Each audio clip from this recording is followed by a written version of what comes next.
that's, kind of the model of coaching, sitting down one-on-one with Yeah. somebody, all the demonstrations I had watched, to see how the process works for that way. And suddenly, we're locked down in quarantine. And I really had to kind of get the little tech savvy real quick.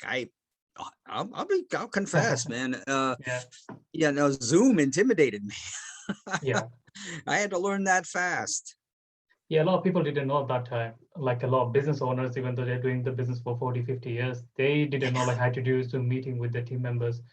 And obviously it's like a turning point for them, like get to 21st century's technologies and Oh adapt yeah, with it, and made it so much easier though, it, comparing if you have to it go has, visit someone or they have to come to your house or your office.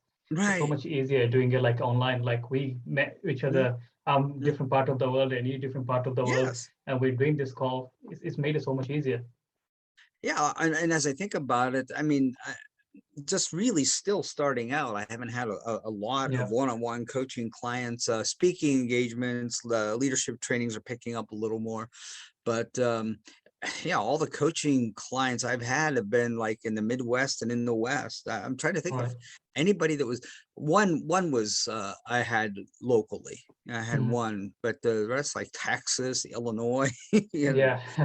you know, and it's great. And I think too, some people, I think they kind of prefer that. When it comes to Yeah. coaching, maybe there's a little of that.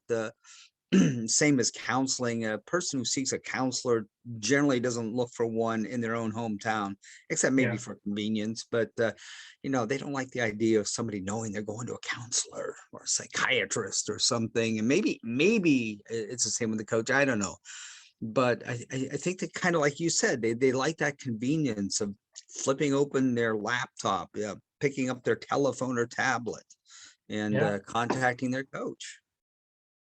Yeah, absolutely.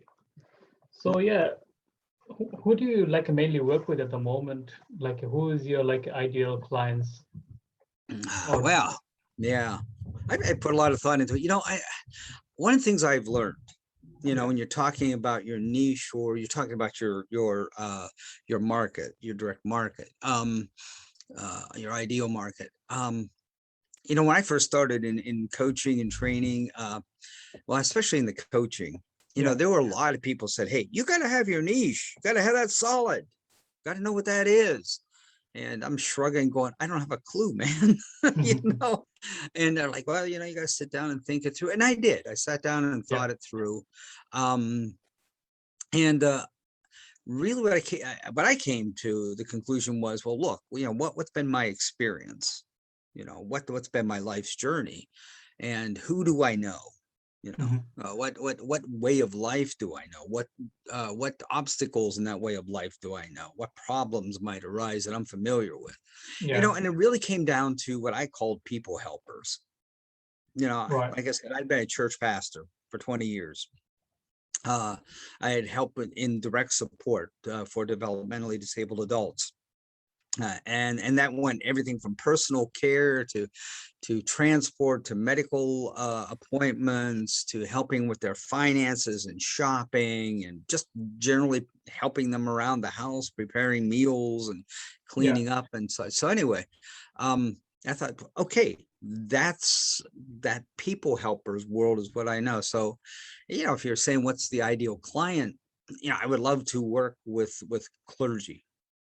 I would love to work with CNAs, with Mhm. nurses, with teachers. I know Yeah. a little bit of the academic world. Um, so I would love to work with anybody who is putting themselves out there. Mhm. They want to make a difference. Yeah. They want to change lives, transform lives, help lives to grow. And yet in some way feel the disillusionment that I have often felt, like I'm just not getting it somehow. Yeah. I'm not making the difference I expected to make. People who are tired, let's face it, you've got stresses out there, unbelievable stresses among people helpers. You've got burnout. Or what's the other one? Helping exhaustion, caring exhaustion, something like that. People are just absolutely tired. and Yeah. sometimes don't feel like they can even get out of bed for another round, noble as their cause may be, would love to be able to be that encouragement, love to help them relieve their stress.